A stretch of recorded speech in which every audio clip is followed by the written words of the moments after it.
Warning! This story isn't for the faint of heart. If you want your 90s childhood memories preserved in a positive, cheerful light, I highly suggest you turn back now. Monsters. There's no such thing. Oh my god. These hands. I hope. Nightmares as a child.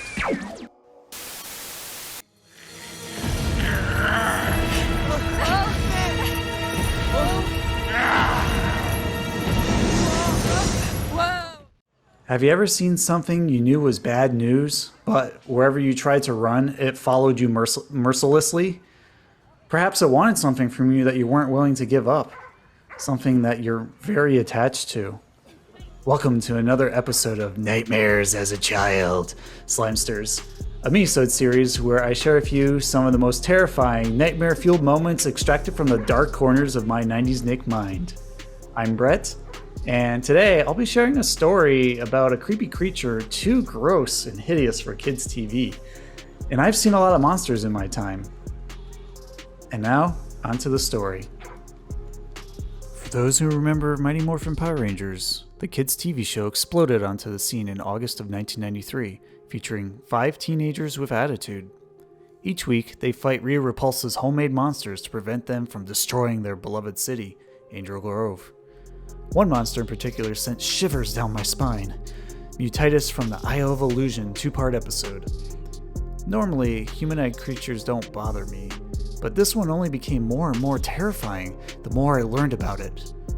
According to the Power Ranger wiki, this monster's name is derived from the words mutated and itis, meaning inflammation.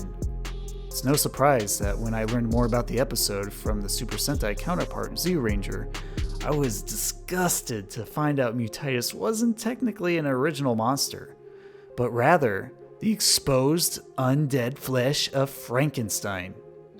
Hence why he has metal bolts in his neck. Pretty gruesome for a kid's show, but it even gets more gross. For anyone who's seen the 2-parter, you know that Lokar, a giant bluish-white floating head with more spikes than Sonic the Hedgehog, breathed a gust of wind onto the mutant, transforming him into either a dragon or demon-like form with shorter arms, wings, horns, and a scarier skull with an elongated neck. Apparently, Hayam Saban and company removed the transformation scene of Mutitus into his powered-up version, known in Japan as Fangor, due to it being way too hideous for American viewers. And when I saw the footage, he was absolutely right to do so. Basically, Mutitus' head splits open, and this massive devil penis of a head protrudes out of the center with shiny red eyes and drool. Ugh. Japan, you got one messed up mind.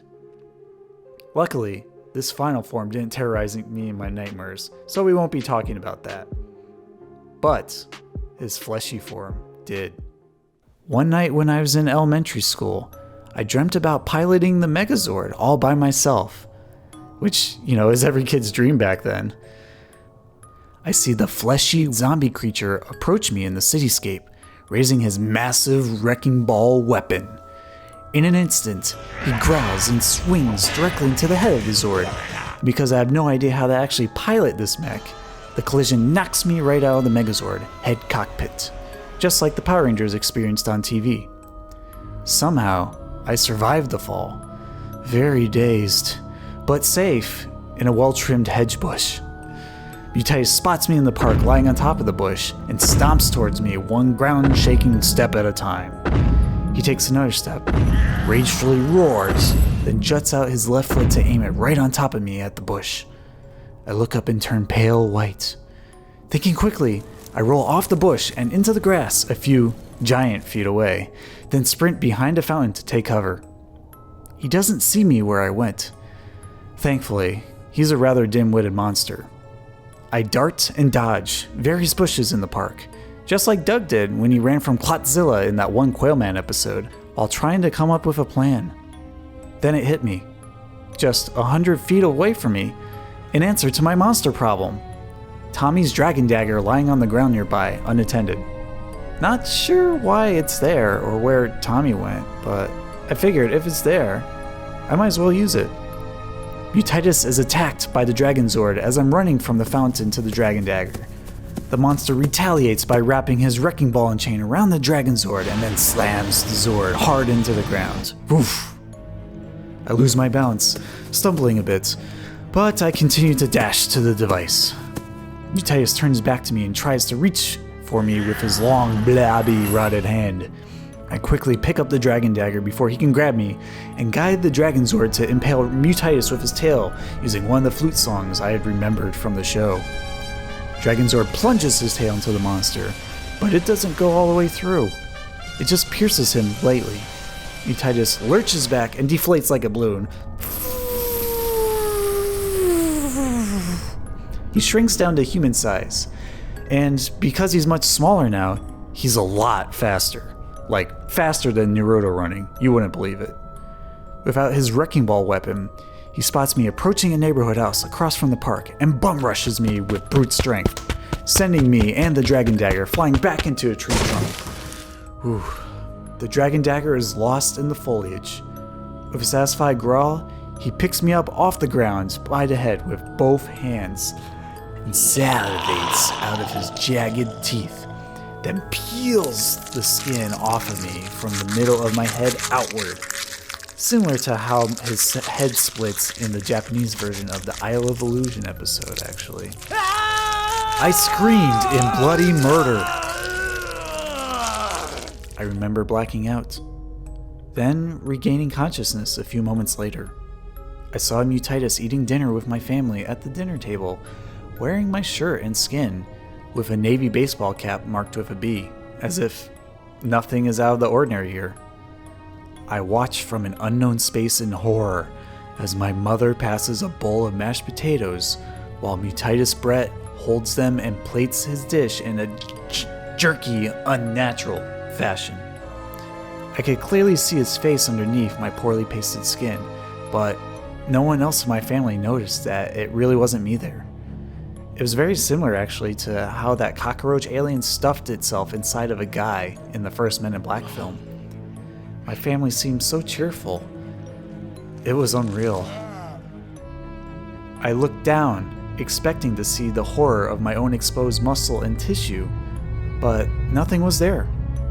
I didn't seem to have a body anymore because I don't remember seeing myself at any time during the end of this dream.